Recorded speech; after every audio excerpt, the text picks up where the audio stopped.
जानो दिल कोई क्यों न हारे, तौबा तुम्हारे ये इशारे, हम तो दीवाने हैं तुम्हारे। কফি খাচ্ছি এখন 29 তারিখ সোমবার, বাজে 10টা বাজতে 10। তোমাদের দাদা স্নানে ঢুকেছে, বেরোলেই খাবার দেবো, অল কমপ্লিট। শুধু সকাল থেকে কফি খাওয়াটা হয়েছিল না, সেটাও নিয়ে বসেছি। কি কি রান্না করলাম দেখো, উচ্ছে আলু সেদ্ধ মাখলাম, স্নান টান পুজো টুজো হয়ে গেছে। এটা কাঁকরোল ভাজা, ভাত হয়ে গেছে, পেঁপে দিয়ে মুগের ডাল, অল কমপ্লিট। চলো আজকের এই মেনু। আর এই যে বড়া ভাজা, 4 জনের 4টে, বাস পেঁয়াজ দিয়ে। তো চলো সারাদিনই সাথে থাকো, কেমন? চলো বাই। তো খাচ্ছি গিয়ে আম। এটা কালারটা দেখো, মানে ইয়েলো নয়, একটু ফেডেড, কিন্তু খেতে কেমন বলো তো? একদম ভালো না, অত মিষ্টি না, একটু টক। Honest review.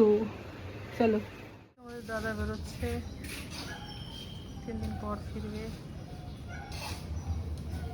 চেহারার সৌন্দর্য চোখে লাগে, কিন্তু সরলতার সৌন্দর্য হৃদয়ে লেগে যায়। আমার কাছে মানুষের সবচেয়ে বড় সৌন্দর্য তার সরলতা। নিখুঁত হতে হবে না, শুধু মনটা সত্যি হলেই যথেষ্ট। আমি এমন একজন মানুষ চাই যে ছোট ছোট মুহূর্তে সুখ খুঁজে পাবে, আমার হাসিতে হাসবে, আবার আমার অভিমানে দূরে নয় আরও কাছে আসবে। আজকাল সবাই স্মার্ট হতে ব্যস্ত, কিন্তু সত্যিকারের ভালোবাসা স্মার্টনেসে নয়, আন্তরিকতায় টিকে থাকে। একটু শিশু সুলভ, একটু এলোমেলো মানুষগুলোই ভালোবাসার সময় কোনো হিসেব করে না, নিজের পুরো হৃদয়টা নিঃস্বার্থভাবে দিয়ে দেয়।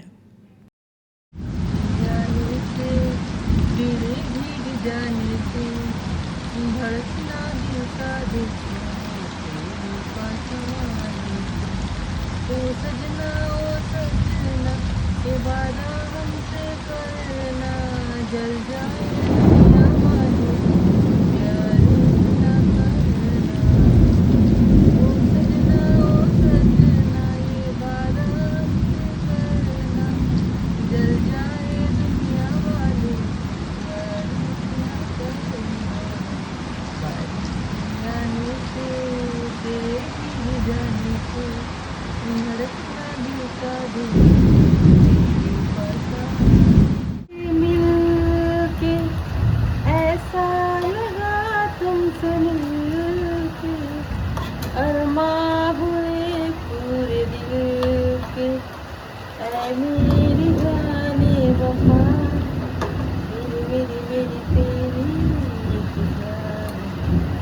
বাইরে পড়ছে বৃষ্টি, তোমরা আমাকে দেখতে পাচ্ছ কি? কারেন্ট নেই। কলকাতাতে কারেন্ট থাকে না এমনটা নয়, খুব জোরে বিদ্যুৎ চমকাচ্ছে, তো সেজন্য ইচ্ছে করে কাট অফ করে রেখেছে আর কি, যাতে করে কোনো দুর্ঘটনা না হয়। নইলে এখানে কারেন্ট যায় না কলকাতায়।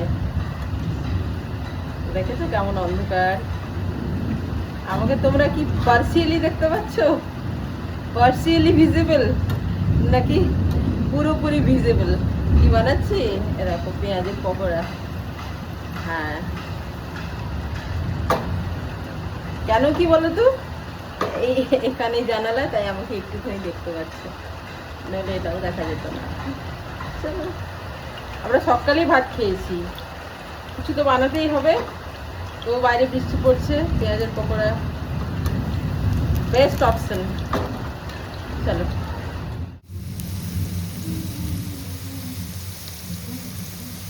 পেঁয়াজের পকোড়া, বাইরে হচ্ছে বৃষ্টি, জমে যাবে বলো। বিকেল 4:15 বাজে, দেখো।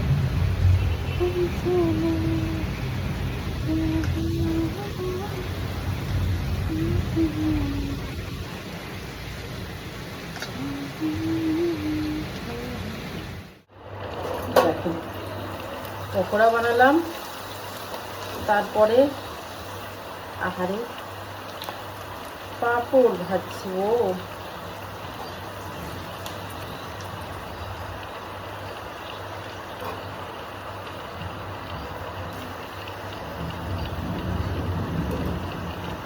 চলো বাকি কটা ভেজে নিই। দেখো কি বানাচ্ছি, এই যে দেখো, এই যে দেখো, এটা কি জানো, ফ্রিজে কতগুলো পটল না, মানে বেশ অনেকটা পুরনো হয়ে গেছিলো, শুকিয়ে শুকিয়ে যাচ্ছিল, ওটাই কেটে ধুয়ে জলে একটু ভিজিয়ে রেখেছিলাম। তারপরে রসুন আর কাঁচা লঙ্কা দিয়ে মিক্সারে ঘুরিয়েছি, আর তেলের মধ্যে কালো জিরে দিয়ে নুন হলুদ দিয়ে এটা একটু ভর্তা টাইপের, তাহলে শুকিয়ে যাওয়া, মানে শুকিয়ে যায়নি, একটু শুকিয়ে শুকিয়ে গেছিলো, এটা ভালোভাবে ইউটিলাইজ হলো। এটা কিন্তু খেতে টেস্টি হবে। রাত্রে রাত্রে একটু পোলাওয়ের চাল খুব কম পরিমাণে ছিল অনেকদিন আগে, তো ওটা শেষ করতে হতো, ওটা একটু সেদ্ধ ভাত করেছি ঘি দিয়ে, বাস এটাই ডিনার। 3 মামে আছি, তোমাদের দাদা তো বাড়ি নেই। চলো বাই বাই। তোমাকে স্পর্শ না করাটাই আমার প্রাপ্তি। শরীরী তৃষ্ণায় তোমাকে জড়িয়ে ধরলে তোমার প্রতি আমার এই শুদ্ধ প্রেমের মানহানি হবে। আমি তোমাকে এতটাই ভালোবাসি যে সেখানে লালসার কোনো স্থান নেই, কেবলই অতল ভালোবাসা। আমি তোমাকে দূর থেকেই ভালোবেসে যেতে চাই। তোমাকে ভালোবাসার জন্য তোমার শরীর ছোঁয়ার প্রয়োজন নেই। আমি তোমাকে বৃষ্টির অবিরাম ধারায় অনুভব করি, বাতাসের হিল্লোলে তোমাকে ছুঁয়ে যায়। আমার সমস্ত অনুভবে তুমি মিশে আছো দিবানিশি। তোমাকে ছোঁয়ার জন্য শরীর স্পর্শ করার প্রয়োজন নেই আমার। আমি তোমাকে দূর থেকেই ছুঁতে পারি, অনাগত কাল ধরে এভাবেই ভালোবেসে যেতে পারি।